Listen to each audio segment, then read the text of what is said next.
నమస్తే, welcome to V news Telangana. Bulletin ముందుగా headlines చూద్దాం. दुश्मन को मुहा तोड़ा जवाब दिया जाएगा, पीएम श्री नरेंद्र मोदी.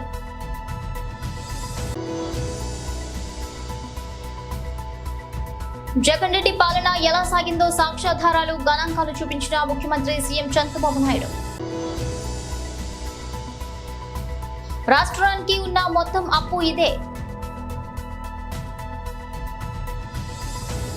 दुश्मन को मुहा तोड़ा जवाब दिया जाएगा, पीएम श्री नरेंद्र मोदी. लद्दाख की ये महान धरती कारगिल विजय के 25 वर्ष पूरे होने की साक्षी बन रही है. कारगिल विजय दिवस हमें बताता है कि राष्ट्र के लिए दिए गए बलिदान अमर होते हैं. दिन, महीने, वर्ष, सदियां गुजरते हैं, सर्दियां भी गुजरती हैं, मौसम भी बदलते हैं, लेकिन राष्ट्र की रक्षा के लिए अपनी जान की बाजी लगाने वालों के नाम अमिट रहते हैं. ये देश हमारी सेना के पराक्रमी महानायकों का सदा सर्वदा ऋणी है. ये देश उनके प्रति कृतज्ञ है. ఏపీ సీఎం చంద్రబాబు నేడు అసెంబ్లీలో ఆర్థిక శాఖపై శ్వేతపత్రం విడుదల చేశారు. ఈ సందర్భంగా శ్వేతపత్రంలోని అంశాలను ఆయన సభకు వివరించారు. నాడు విభజన సమయంలో ఏపీకి పన్నుల రూపేణా అందిన ఆదాయం 46% అని వెల్లడించారు. అదే సమయంలో 58% జనాభా ఉంది. అక్కడి నుంచే సమస్యలు ప్రారంభమయ్యాయని, ఆస్తులు హైదరాబాద్ లో ఉండిపోయాయని వివరించారు. విభజన చట్టంలోని షెడ్యూల్ 9 10లోని అంశాలు ఇప్పటికీ పరిష్కారం చేసుకోలేకపోయామని చంద్రబాబు చెప్పారు. రాష్ట్రంలో పట్టణ ప్రాంతాలు చాలా తక్కువగా ఉన్నాయి. ఇక పట్టణ ప్రాంతాలు తక్కువగా ఉండటం వల్ల ఆదాయం తక్కువ. సేవల రంగం అభివృద్ధి చెందితేనే రాష్ట్రం అభివృద్ధి సాధిస్తుంది. సేవల రంగం తెలంగాణకు వెళితే ఏపీకి వ్యవసాయం వచ్చింది. ఏ ప్రభుత్వానికైనా వ్యవసాయ రంగంలో ఆదాయం తక్కువగా ఉంటుంది. 2014లో ఉమ్మడి ఆంధ్రప్రదేశ్ లో తలసరి ఆదాయం 95,000గా ఉంది. ఇక విభజన తర్వాత ఏపీ తలసరి ఆదాయం 93,903. అదే సమయంలో తెలంగాణ తలసరి ఆదాయం 1,24,104కు పెరిగింది. కాబట్టి నువ్వు తిరిగి పే చేయలేవనే అనుమానం వస్తే వడ్డీ పెంచుకుంటా పోతారు. అదే ఇక్కడ జరిగింది. ఓ దగ్గర 2%, 3%, 4% హై ఇంట్రెస్ట్ రేట్లు వచ్చాయి. ఆ విధంగా మనకు అప్పులు కట్టడం, వడ్డీ కట్టడం చాలా సమస్యగా తయారవుతుంది. ఇంకొక పక్కన డిక్రీజ్ ఇన్ క్యాపిటల్ ఎక్స్పెండిచర్ తగ్గింది, బాగా ఖర్చులు తగ్గాయి. దీనివల్ల ప్రొడక్టివ్ ఎక్స్పెండిచర్ ఇన్వెస్ట్మెంట్లు పెట్టలేకపోయారు. దీంతో ఆదాయం తగ్గిపోయింది. మళ్ళా హైయర్ ట్యాక్సెస్కి వెళ్ళారు, మోర్ బారోయింగ్స్కి వెళ్ళారు. దానివల్ల మళ్ళా ఈ సైక్లింగ్గా పెరిగింది కానీ, క్రైసిస్ పెరిగింది కానీ సమస్య పరిష్కారం కాలేదు. దీనివల్ల మళ్ళా ఫండ్స్ డైవర్ట్ చేశారు, ఆస్తులు తాకట్టు పెట్టారు. కడాన సెంట్రల్ స్పాన్సర్డ్ స్కీమ్స్ ఏవైతే ఉన్నాయో, మనం 30% పెడితే గవర్నమెంట్ 70% ఇస్తుంది. మనం 40% పెడితే వాళ్ళు 60% ఇస్తారు. మనం 40% ఇవ్వలేక, 30% ఇవ్వలేక, 10% ఇవ్వలేక వచ్చిన డబ్బులు డైవర్ట్ చేసి కడానా డబ్బులు కూడా వాళ్ళు ఇవ్వకుండా బ్లాక్ లిస్ట్లో పెట్టే పరిస్థితికి వచ్చారు. అది ఒక హౌసింగ్ తీసుకోవచ్చు, ఒక ఎస్సీ కార్పొరేషన్ తీసుకోవచ్చు, ఏదైనా సరే అన్నిట్లో ఇదే జరిగే పరిస్థితికి వచ్చింది. అందుకే అక్కడ ఫిస్కల్ పారామీటర్స్ మీకు కొన్ని పెట్టారు, ఎకనామిక్ ఇండికేటర్స్. ఎలక్ట్రిసిటీ డ్యూటీ మనం ఉన్నప్పుడు 6 పైసలు వేసి, తెలుగుదేశం ఉన్నప్పుడు 6 పైసలు వేసింది, ఇప్పుడు రూపాయి చేశారు. ఆ రూపాయి కూడా ఆ రోజు 6 పైసలు ఎలక్ట్రిసిటీ బోర్డే తీసుకున్నారు.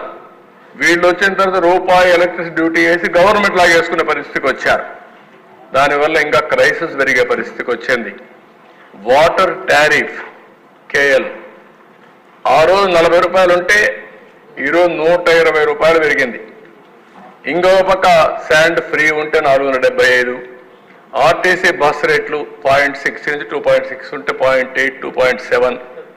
ఫిజికల్ డెఫిషిట్ 35,000 రూపాయలు ఉంటే ఇప్పుడు 60,000 రూపాయలు, 60,000. అదే డెట్ టు జిఎస్టిపి రేషియో 44% ఉంటే 53%. ఇన్ఫ్లేషన్ 4.5 నుంచి 6.2. పర్ క్యాపిటా డెట్ 74,790 ఉంటే ఇప్పుడు 1,44,336. పర్ క్యాపిటల్ ఇన్కమ్ 13.2% ఉంటే 9.5% తగ్గిపోయింది.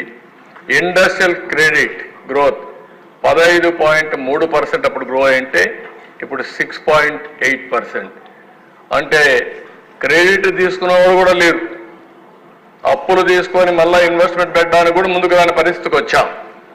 ఇంకో పక్క per capital of power consumption 9% అప్పుడు గ్రో అయితే ఇప్పుడు 2% గ్రోత్కి వచ్చేసింది. కరెంటు వాడకం కూడా తగ్గిపోయే పరిస్థితికి వచ్చింది. యూనిట్ స్టార్టెడ్ ప్రొడక్షన్ 285 వస్తే ఇప్పుడు 80 వచ్చాయి. ఆ రోజు CAGRలో GSDP థర్డ్ ఫాస్టెస్ట్ స్టేట్ ఇది మన ఆంధ్రప్రదేశ్. ఇప్పుడు 6కు పడ్డాం. ఈ స్లిప్ అనేది ఇంకా ఎక్కువగా ముందుకు పోయే పరిస్థితి వస్తుంది. మాజీ ముఖ్యమంత్రి వైసీపీ అధినేత జగన్ నేడు తాడేపల్లిలో ప్రత్యేకంగా మీడియా సమావేశం ఏర్పాటు చేశారు. కూటమి ప్రభుత్వంపై తీవ్ర స్థాయిలో విమర్శనాస్త్రాలు సంధించారు. చంద్రబాబు అంటేనే వంచన, తప్పుడు ప్రచారం అని అభివర్ణించారు. అందుకే ఇప్పుడు ఓటాన్ అకౌంట్ బడ్జెట్ అంటున్నారని ధ్వజమెత్తారు. సాధారణ బడ్జెట్ అయితే ఎన్నికల సమయంలో ఇచ్చిన మోసపూరిత హామీలన్నింటినీ చూపించాల్సి వస్తుందని, అందుకే 7 నెలలకు ఓటాన్ అకౌంట్ బడ్జెట్ ప్రవేశపెడుతున్నారని జగన్ ఆరోపించారు. చంద్రబాబు గోబెల్స్ సిద్ధాంతాన్నే నమ్ముకున్నారని, ఇక చంద్రబాబు చెప్పిందే ఎల్లో మీడియాకు వేదమని, చంద్రబాబు ఏం చెబితే అదే ఎల్లో మీడియా రాస్తుందని విమర్శించారు.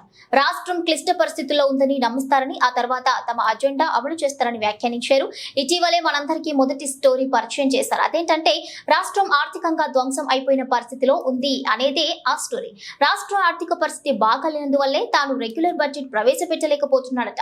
రాష్ట్రం నిజంగానే ఆర్థికంగా ధ్వంసం అయిపోయిందా అనే వాస్తవాలు ప్రజలకు తెలియాల్సిన అవసరం ఉంది. మీడియా కూడా బాధ్యతగా నుంచి వాస్తవాలను ప్రజల వద్దకు తీసుకెళ్లాలి.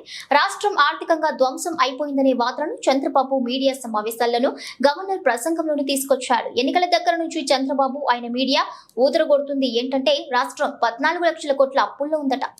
అవుతేనే నీకు అటువైపున నువ్వు డ్యామ్ కడితే ఆ డ్యామ్ నువ్వు కట్టినప్పుడు నీళ్లు నిలుస్తాయి. ఆ నీళ్లు డైవర్ట్ అయ్యి ఈ స్పిల్వే గేట్ల ద్వారా నీళ్లు బయటికి రావాల. అలా రాకపోతే ఆ నీళ్లు ఎక్కడికి పోతాయి? చంద్రబాబు నాయుడు ఏం చేసినాడు? ఈ స్పిల్వే పనులు పూర్తి చేయలే. ఫౌండేషన్ లెవెల్లోనే ఆ స్పిల్వే పనులు ఆపేసినాడు. ఎందుకు స్పిల్వే ఫోటో చూపించాము ఒకసారి. ఫౌండేషన్ లెవెల్లోనే ఆపేసినాడు. ఇప్పుడు నెక్స్ట్ ఇంకో ఫోటో. అది ఒక వైపున ఆపేసి రెండో వైపున కాఫర్ డ్యామ్ కట్టడం మొదలుపెట్టాడు. కాఫర్ డ్యామ్ అంటే ఏంది? వాటర్ ఫ్లోను ఆపి నువ్వు మెయిన్ డ్యామ్ పనులు చేసుకునే స్ట్రక్చర్ను కాఫర్ డ్యామ్ అంటారు. సో కాఫర్ డ్యామ్ అనేది ఫస్ట్ కాఫర్ డ్యామ్ కడుతున్నావు, తర్వాత గ్యాప్ ఇచ్చి ఇంకొక కాఫర్ డ్యామ్ ఇటువైపున కడుతున్నావు. ఎందుకంటే నీళ్ళు అటువైపు నుంచి రాకూడదు కాబట్టి.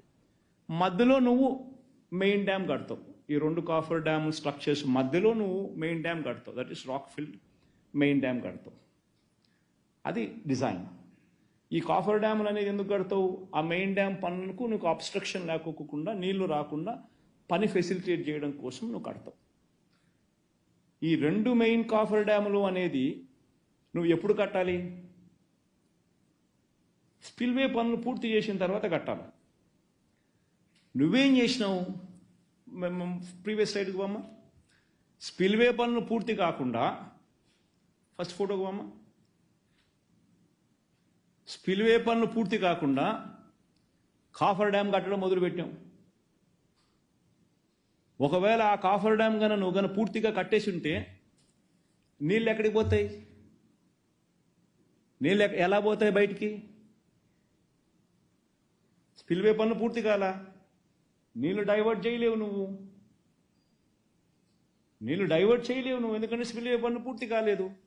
నువ్వు కాఫర్ డ్యామ్ కానీ పూర్తి చేసేసిందంటే నీళ్ళు ఎక్కడికి పోతాయి, ఎలా పోతాయి? సో నీళ్లు ఎక్కడికి పోతాయి, ఎలా పోతాయి అనే దానికి సమాధానం లేదు. కాబట్టి ఏం చేసావు, కాఫర్ డ్యామ్లో గ్యాప్లు ఇడిచిపెట్టేసినావు. అదిగో గ్యాప్లు కనిపిస్తా ఉన్నాయి చూడు. ఆ కాఫర్ డ్యామ్స్లో 2 కాఫర్ డ్యామ్స్లో మా మాదిరి గ్యాప్లు ఇడిచిపెట్టేసినాం నీళ్ళు పోవడానికి. మరి నీళ్లు ఎలా పోతాయి, ఆ గ్యాప్లో నుంచి పోవాలి కదా. సో 2400 మీటర్ల విస్తీర్ణం ఉన్న గోదావరి నది, 2400 మీటర్ల విస్తీర్ణం ఉన్న గోదావరి నది కేవలం ఈ చిన్న చిన్న గ్యాపుల నుంచి నీళ్లు ప్రవహించాల్సి వచ్చింది.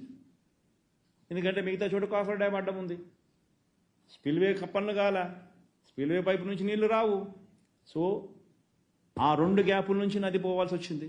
సో ఏమవుతుంది, 2000 నంద్యాల జిల్లా ఆత్మకూరు పట్టణం గౌడ్ సెంటర్ నందు కార్గిల్ అమరవీరుల దినోత్సవం సందర్భంగా ఆత్మకూరు మాజీ సైనికుల సంఘం ఆధ్వర్యంలో president Prabhakar Shetty, vice president Subbaiah, general secretary MT Rafiq మరియు మాజీ సైనికులు పాల్గొని కార్గిల్ అమరవీరులకు 2 నిమిషాలు మౌనం పాటించి జోహార్లు అర్పించారు.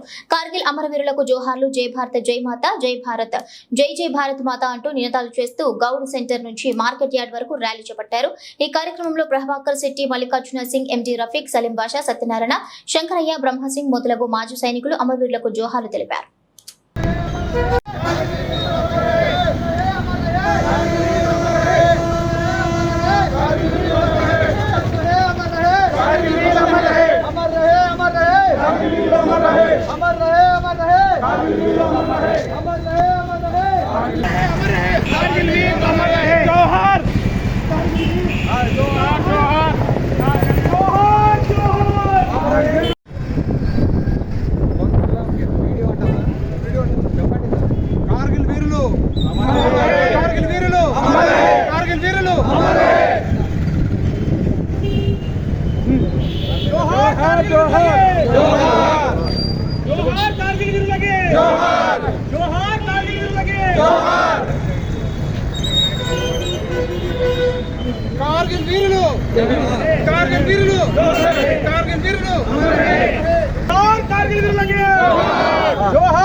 తెలియజేయడం ఏమనగా,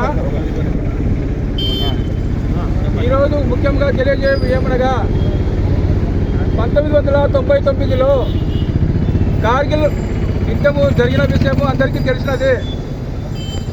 మొట్టమొదటిసారిగా ఈ రోజుకు 25 సంవత్సరాలు పూర్తి చేసుకున్నాము.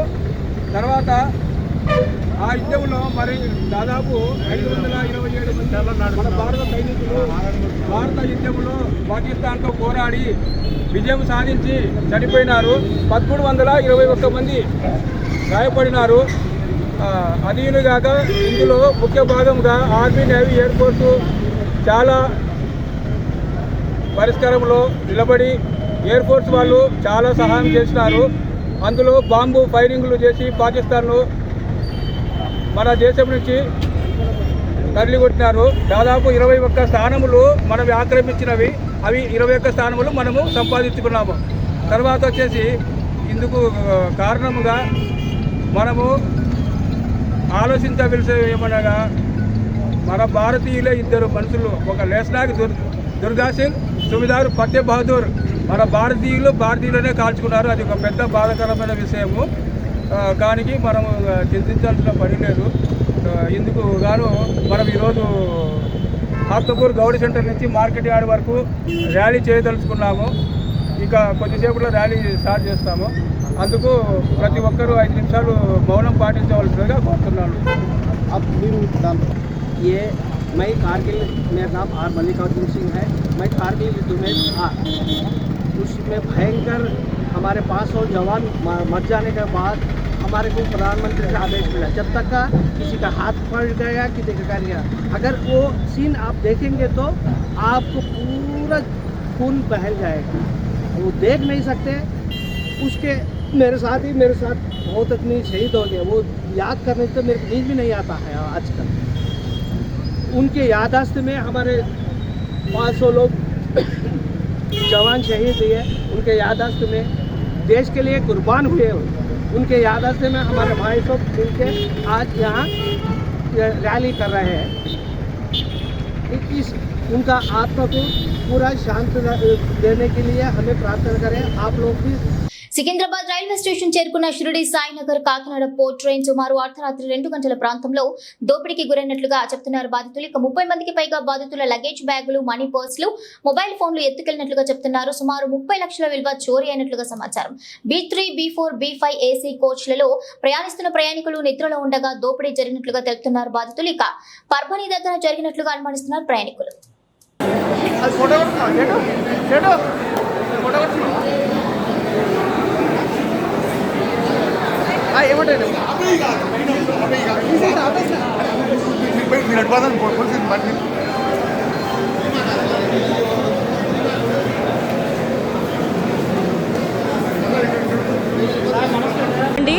రెండున్నర ప్రాంతంలో దొంగలు పడ్డారు. ఆడవాళ్ళు ఏం చేశారంటే గొలుసులు, గాజులు, ఫోన్లు అన్నీ హ్యాండ్ బ్యాగ్లో పెట్టుకుని తలకింద పెట్టుకుని పడుకున్నాక 2:30 ప్రాంతంలో తలకిడ కింద కూడా తీసేశారండి. తలకిడ కింద తీసేశారు. మొత్తం అన్నీ మా B4లో అటువైపు ఇటువైపు 3 బోగీల్లో దొంగతనం జరిగింది. సుమారు 20 నుంచి 25 లక్షల వరకు పోయాయి. అందరూ ఏడుతున్నారు, కంప్లైంట్ ఇచ్చారు. మరి వాళ్ళందరికీ దొరికి వాళ్ళందరికీ మంచి జరగాలని మీ మీడియా ద్వారా తెలియచేయండి అందరికీ. మా పక్కన అమ్మది వాళ్ళ చెల్లిది పోయినాయండి. చాలా బాధపడుతున్నారు. డైమండ్ రింగ్స్, గాజులు, ఐఫోను అన్నీ పోయాయండి. Thank you.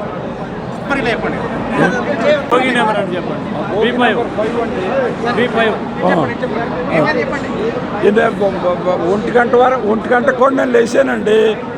లేచి నేను వెళ్ళేటప్పుడు ఇక్కడ మన బ్లాంకెట్లు ఇచ్చేవాళ్ళు ఉంటారు చూడండి, వాళ్ళను ఇంక 2 ఎవరో నుంచుని ఉన్నారండి అక్కడ. నేను బాత్రూమ్కి వెళ్ళాను. వెళ్ళిన తర్వాత 2 గంటల టైంలో తీసేశారండి బ్యాగ్, ఫోను, 10,000 క్యాష్ మాయి. బండి ఆగలేదండి. బండి వెళ్తానే తర్వాత ఆగిందండి. బండి పోయిన తర్వాత ఆగింది. మేము తర్వాత ట్రైన్లో వీళ్ళ రైల్వే పోలీసుల కోసం ఎక్కడ తిరిగినా కానీ వాళ్ళు మా రెస్పాన్స్ లేదండి. మేము వెళ్తే టీసీలు లేదు, రైల్వే పోలీసు లేదు, ఎవరో రెస్పాన్స్ లేదు. మేము అన్నిసార్లు తిరిగినా బీదర్లో ఆపేసామండి. రైల్వే ఆపేసాం, బండి వెళ్ళనివ్వని ఆపేసాం. అప్పుడు వచ్చారండి. ఆపేసిన తర్వాత అందరూ పడుకున్నారండి. 15-20 మినిట్స్లో జరిగిందండి ఇది. ఒక సెక్యూరిటీ లేరు, ఒక రైల్వే సిబ్బంది లేరు, కనీసం టీసీ లేరండి. టీసీని జరిగాక మేము చూసుకుని అడిగితే క్యాజువల్గా ఎప్పుడు జరిగేది కానీ సమాధానం చెప్పారండి. పల్లీలో ఆగామండి. పల్లీలో కంప్లైంట్ ఇస్తే బీదర్లో ఆగమన్నారండి. బీదర్లో కంప్లైంట్ ఇస్తే సికింద్రాబాద్కి వెళ్ళమన్నారండి. ఎవ్వరు కూడా రెస్పాన్సిబిలిటీ లేదు, ఎవరు పట్టించుకోవట్లేదు. మేము బీదర్లో బండి ఆపేసామండి, చైన్ లాగేసి. నియర్ పర్లీలో అటు కానీ ఇటు కానీ నియర్ పర్లీ. అందులో సార్ మేము జనరల్ బోగీలు కానీ పర్లీలో చెప్పామండి. పర్లీలో చెప్తే బీదర్లో చెప్పమన్నారండి. బీదర్లో మొత్తం ట్రైన్ ఆఫ్ చేసేసామండి, చైన్స్ లాగేసామండి. మేము ఆన్లైన్లో ఇచ్చాము. ఆన్లైన్లో కంప్లైంట్ ఆల్రెడీ వెళ్తుంది. మేము చెప్తాము మీకు జరుగుద్ది, నెక్స్ట్ స్టేషన్కి వెళ్ళండి అన్నారండి. మళ్ళీ అన్నారు మీరు ఎక్కడ దిగితే, ఇప్పుడు ఏలూరు అయితే ఏలూరు, ఖమ్మం అయితే ఖమ్మం, మీరు ఎక్కడ దిగితే అక్కడ లోకల్లో ఏమన్నారండి. అంతకుముందు ఏం చెప్పారు, ఇది కర్ణాటక కదా, ఈ రాష్ట్రం వేరే చెప్తున్నారండి, మధ్యప్రదేశ్ వేరే చెప్పారంటే బేదర్లో లేపాటికి మీకు రెస్పాన్స్ చెప్తా ఉన్నారు. మాకు సికింద్రాబాద్ ఇప్పుడు ఒక 30 లక్షలు జరిగింది. 30 లక్షలు జరిగింది. 30 లక్షల జరిగిందండి.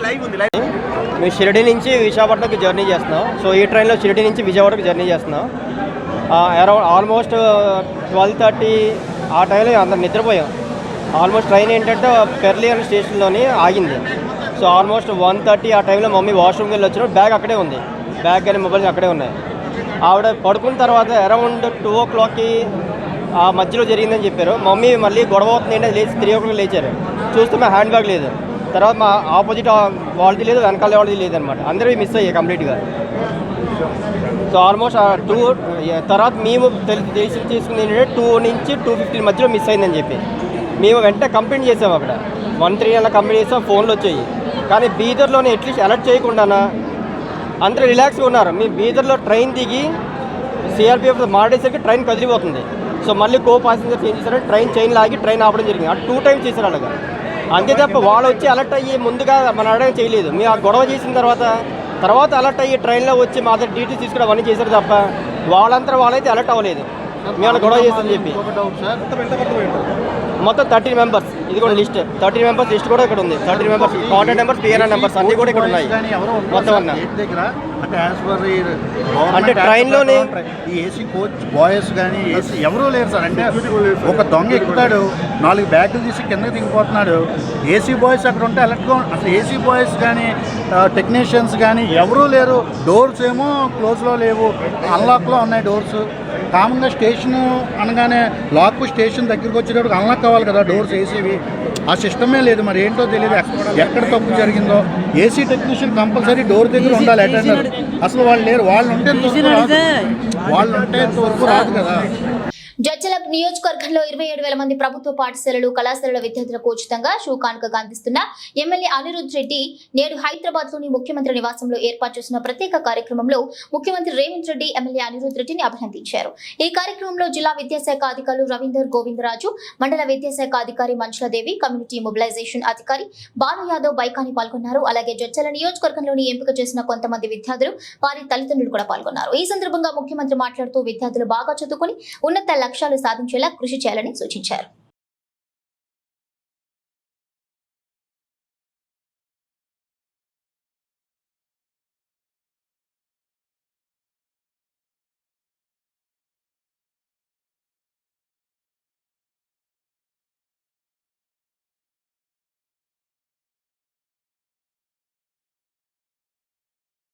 వాతావరణ సమతుల్యత, పర్యావరణ పరిరక్షణ ధ్యేయంగా ప్రతి ఒక్కరూ మొక్కలు నాటి వాటిని సంరక్షించాలని, తద్వారా భావితరాలకు మంచి భవిష్యత్తు అందించగలమని జిల్లా SP Shri T Srinivasarao IPS పిలుపునిచ్చారు. శుక్రవారం జిల్లా పోలీస్ కార్యాలయ ఆవరణలో జిల్లా ఎస్పీ పోలీస్ అధికారులతో కలిసి ఘనంగా వన మహోత్సవం కార్యక్రమం నిర్వహించి మొక్కలు నాటారు. ఈ సందర్భంగా ఎస్పీ మాట్లాడుతూ వాతావరణ సమతుల్యత, పర్యావరణ పరిరక్షణ ధ్యేయంగా ప్రతి ఒక్కరూ బాధ్యతగా భావించి మొక్కలు నాటాలని, పచ్చటి మొక్కలు నాటడం అంటే భవిష్యత్తు తరాలకు మంచి భవిష్యత్తు ఇవ్వడమే అని అన్నారు. ప్రతి ఒక్కరూ మొక్కలు నాటే బాధ్యతను స్వీకరించాలని, నాటడంతో పాటు వాటి సంరక్షణ బాధ్యతను కూడా తీసుకోవాలని అన్నారు. ఇక వన మహోత్సవం కార్యక్రమంలో జిల్లా పోలీసు అధికారులు ముందుండటం జరుగుతుందని, ప్రతి పోలీస్ స్టేషన్ పరిధిలో నిర్దేశిత మొక్కలు నాటడం జరుగుతుందని అన్నారు. వన మహోత్సవం కార్యక్రమంలో జిల్లా పోలీసు కార్యాలయ ఆవరణలో ఈ రోజు మొత్తం 605 మొక్కలు నాటినట్లుగా జిల్లా ఎస్పీ తెలిపారు.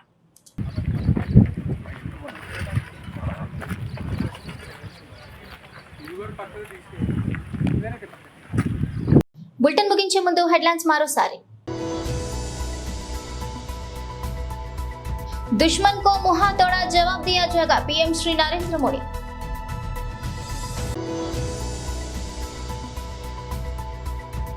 జగన్ రెడ్డి పాలన ఎలా సాగిందో సాక్ష్యాధారాలు, గణాంకాలు చూపించిన ముఖ్యమంత్రి సీఎం చంద్రబాబు నాయుడు. రాష్ట్రానికి ఉన్న మొత్తం అప్పు ఇదే. ఇవి బులెటిన్ అప్డేట్స్.